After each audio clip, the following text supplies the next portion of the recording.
Oh, good Lord. Wine improves with age. The older we get, the more we like it. Brothers, sisters, comrades and friends, welcome to Bat Country. What is this for?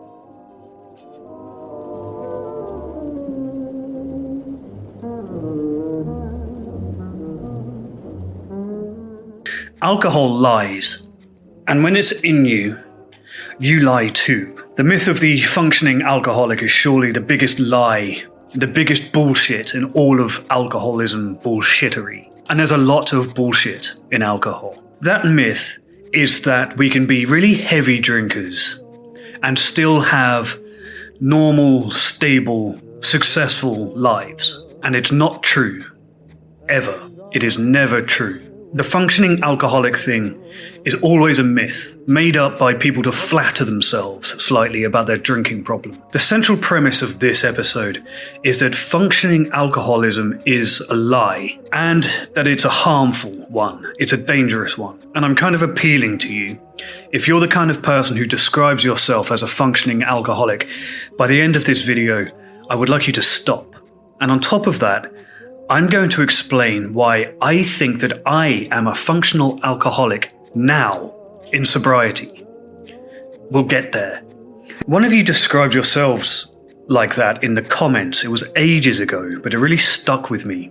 And I haven't been able to find the comment or the person who said it. So if it was you who described yourself as a functioning alcoholic now that you're sober, raise your hand so that I can thank you for giving me that gift. Oh, and I should also say, like and subscribe if you are willing to do so. I always forget to say that in my videos, and I recently had a conversation with another far more professional sober YouTuber who reminded me to say it. So I'll say it now. Like and subscribe if you are so inclined for more kind of sobriety content. I'm a professional. To get to that premise of this video, those premises, I'm going to describe an anecdote very briefly about a period of my life, of my alcoholism, in which I think I could probably be described as a functioning alcoholic. And then I'm going to tell you why I think that description is bullshit. So let me talk about myself for a couple of minutes before we talk in generalities. Let me share just a tiny glimpse of my experience of being a functioning alcoholic. Now, you might have seen this image if you follow me on Instagram. I found it while I was digging through my archives. So this picture was taken 5 years ago when I was about 34. And annoyingly to me at least, I think I look kind of okay in it.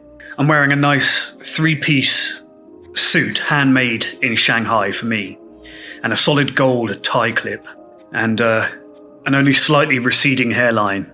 The moment it got worse than that, I just cut it all off.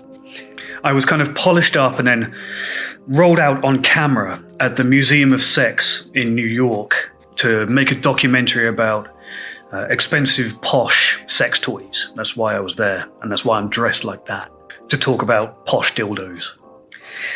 I've lived a very weird life. I looked good. I looked healthy, kind of, to a stranger. And that day I gave a good account of myself and of my work and my career and my industry. And afterwards I was very proud of that documentary. I was proud of the opportunity. But I can never watch it again. I can never go back and see that documentary. Because it makes me sick to look at it. Because I know what that image, that documentary, I know what it meant for me personally. So here's the truth about that photo and why it's relevant for this subject matter. That moment captured in that image that I showed you a moment ago, it captures the moment, the very, very moment I transitioned from a functioning alcoholic to a full-blown, hopeless alcoholic. So I'd had a couple of weeks to prepare and before I flew out to film that documentary with the crew from Vice. And I was already, at that time in my life, I was already beginning to lose control.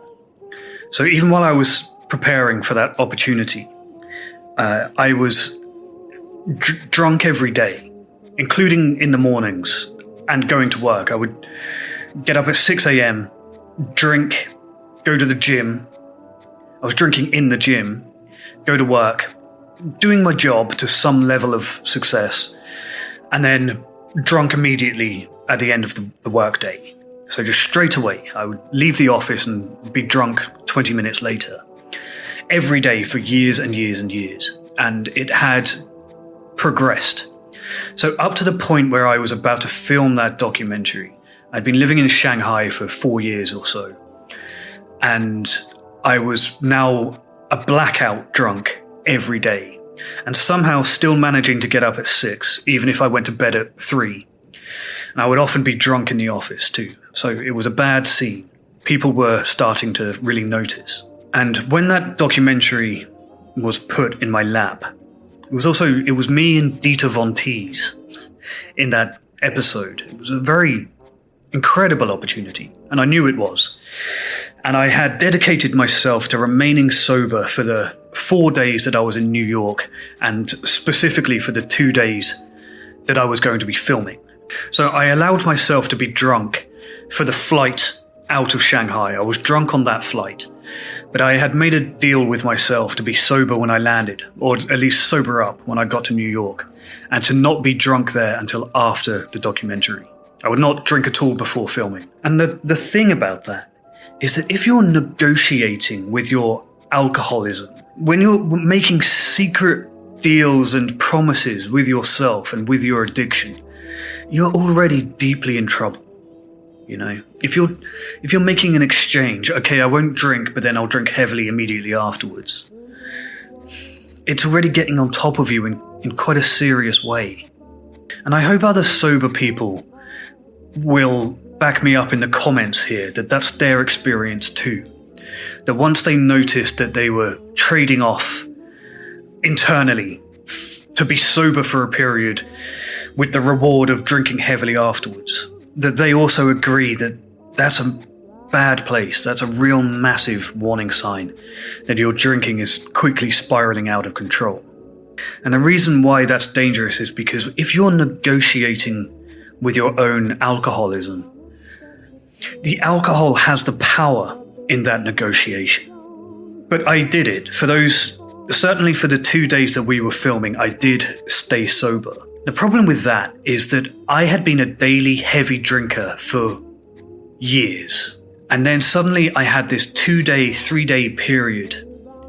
And when we got to filming, I was actually going into withdrawal. I was going into withdrawal when the cameras started rolling. You can't really see it. I don't think a stranger can see it in the image that I showed you. But I can. And I remember how it felt. Because I had no concept of withdrawal. I was unaware that alcohol has a withdrawal period. And those 2 days where I dried out for the filming, those were the first 2 consecutive days that I had been sober for I don't know how long, maybe 10 years. And I remember it vividly. I remember that day. It was before I knew or had acknowledged that I was an alcoholic, but I had an awareness that I had a problem. But I was uninformed and naive about things like withdrawal and the effects of alcohol on my body and what happens if you suddenly stop. I didn't know any of that back then. And I remember I was jittery, really jittery on camera and nervous, and my mind was racing and I was sweating bullets through my suit. And I had palpitations and I had that paralyzing fight or flight response the whole time that we were filming. And it was hours. And as soon as we wrapped that day and I was released from my obligations, I walked out of the Museum of Sex on 5th Avenue and straight into a liquor store. And 20 minutes later, I was hammered. And I remember screwing off the lid. And my next memory is from a couple of days later, speaking to the police at JFK airport. and being asked to leave the terminal, being refused permission to board my flight because I was so fucking drunk. In fact, I'm shocked that I even made it to JFK to get that flight back to Shanghai. And afterwards, I walked out of JFK with my suitcase and walked to a motel. And if you know that area, I don't know how I did that. To this day, I don't know how I got into a motel from the airport. And I don't know either how I got eventually back to Shanghai. I'm fairly certain I missed another flight after that, or was refused on another flight after that one. And I am scared to ask anybody who might have knowledge of how I got home, because I don't think I'm going to like what I hear if I turn over that particular rock. I was blackout drunk for days immediately after we finished that documentary, and it wouldn't stop again for years. And that's the truth of functioning alcoholism. Yeah, every now and then you might be able to have a moment of lucidity, and you might be able to pull on a tailored suit or a smart dress and fulfill some obligations, be at important places on time every now and then. And you might be able to pass yourself off to strangers as a normal human. But from my personal experience, it's all downhill from there. And that ability to meet obligations and pay bills, they become the exception rather than the rule quite quickly. And my point is that the reason I show you that image and tell you that story is because I think that to an outsider, to a stranger, I might look like I had my shit together. Functioning alcoholism is not functioning. I was a mess in every way when that was happening.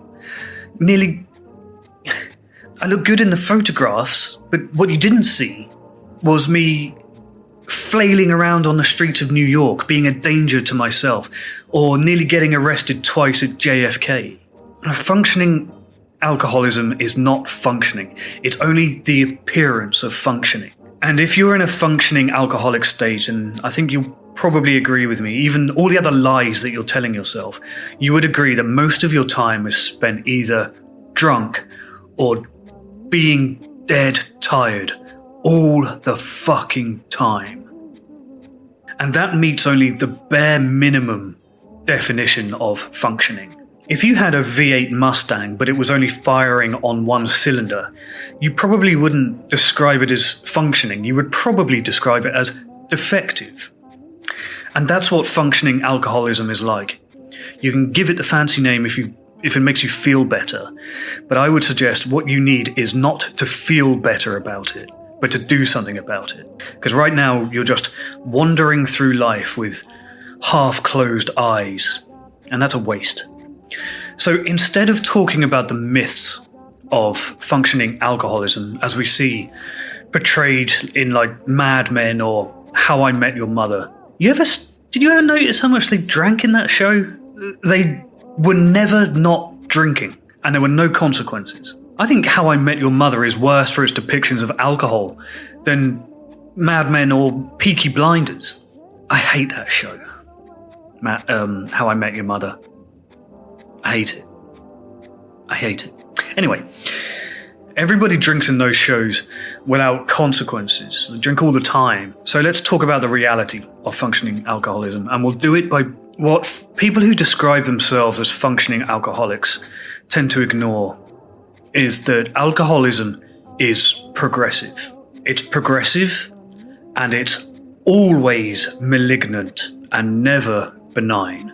Untreated, I will say with confidence that it always gets worse. Never better. No exceptions. So maybe, like me, you might be able to pull on a smart suit every now and then and go about your business and convince strangers that you're not a drunk, you're just a very hard drinker. But you won't convince me, because I can see your bullshit a mile away. And a fisherman always spots another fisherman from afar. You might be able to hold down a job and some stability, but it won't last. There are no good outcomes. Once you've crossed a certain threshold into problematic drinking, there are no good outcomes if you do nothing about it. It's just hospitals and jails and loneliness and early death for us. So do yourself a favor. If you are one of the people who is comfortable with the title functioning alcoholic, just go ahead and drop the functioning part. Just get used to it. Just get used to saying that you are an alcoholic, because that's all that matters. Functioning does not mean healthy. Now, I hope I don't have to tell an audience like this just how stupefyingly toxic and dangerous alcohol is. Go and watch the Huberman podcast for the science of how damaging it is. But I am qualified to say that even if you're able to hold down a job and have some stability, you are still doing serious liver and kidney damage at the very least. Even while you think everything is balanced on the surface, beneath it you're doing exactly the same damage as every other alcoholic is doing. You're still suffering the negative cognitive effects, the cognitive decline that comes over long periods of drinking. And you're still increasing your daily anxiety. And you're spiraling down the drain of a serious major depressive disorder too. Just comes with the territory. And you make it worse with every drink. Does that sound like functioning? Sounds like withering to me. If you are a functioning alcoholic, you are doing exactly the same kind of damage to your body as the kind of alcoholic who has already lost everything. Next, the myth of control. Those alcoholics who haven't yet lost everything, or who haven't ever hit rock bottom in any significant way, they tend to be the hardest people to talk to about this. I know that I was impossible to talk to about my alcohol problem before I started working on it myself. I felt like because I was working and because I was fit, even though I was drinking in the gym. And if that sounds weird, by the way, remember that Michael Phelps was an alcoholic while he was an Olympic athlete. But because I was working, because I had a job that I hadn't yet completely fucked up, I would later, but I hadn't at that point. Because I hadn't, I felt like I was in control and that I was hiding it well and that I was getting by, but I wasn't.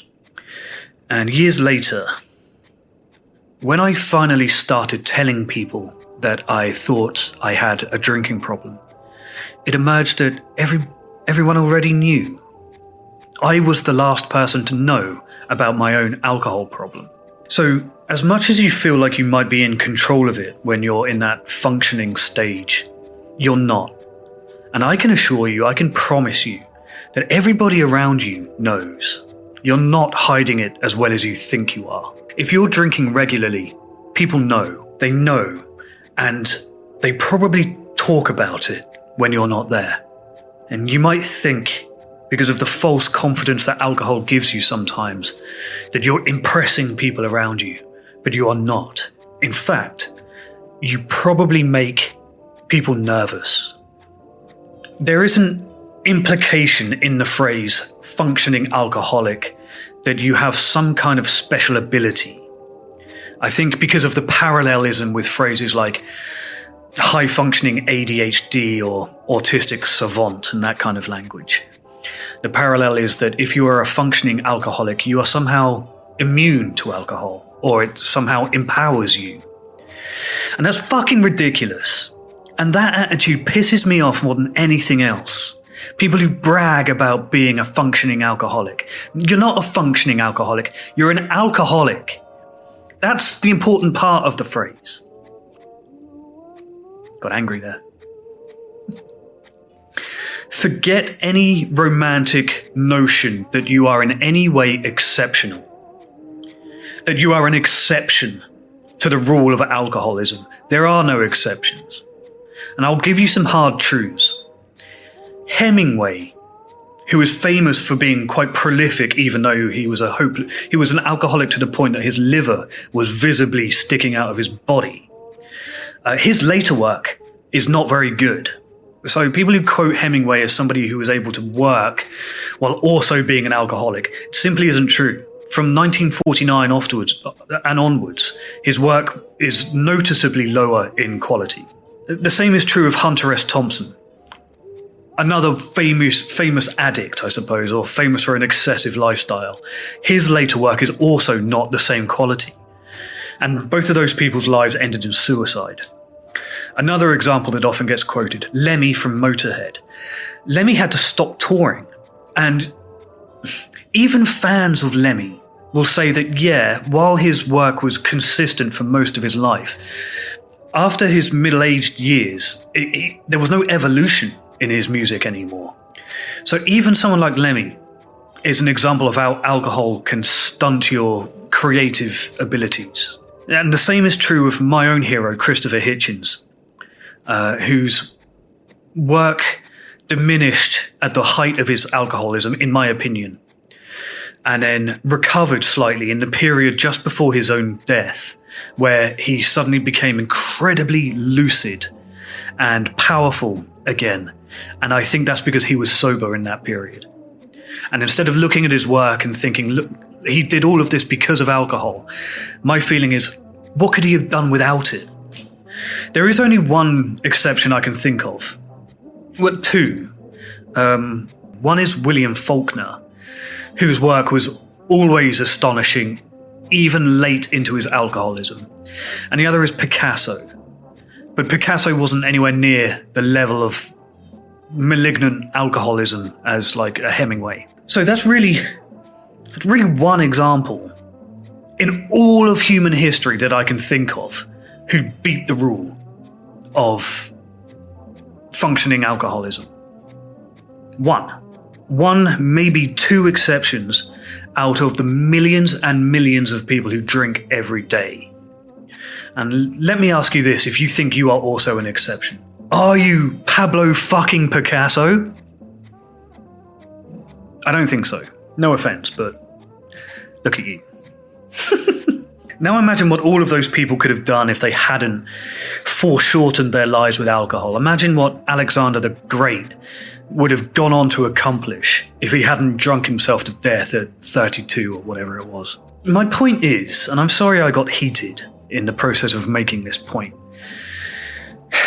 that every exception you can name who you can hold up to be a good example of functioning alcoholism, if you just scratch beneath the surface even slightly, you will see almost without exception that their lives were terrible towards the end. And alcohol did, in fact, have a major impact on their ability to do their work or to enjoy their later years.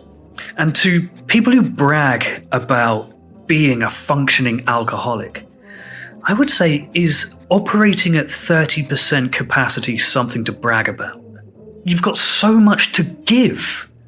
Why would you give it all to the bottle? You know?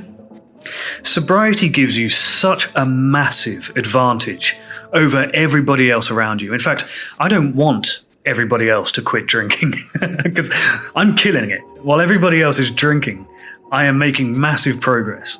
And when I thought that I was a functioning alcoholic, in sobriety, I can go back and recognize that what I was just an alcoholic.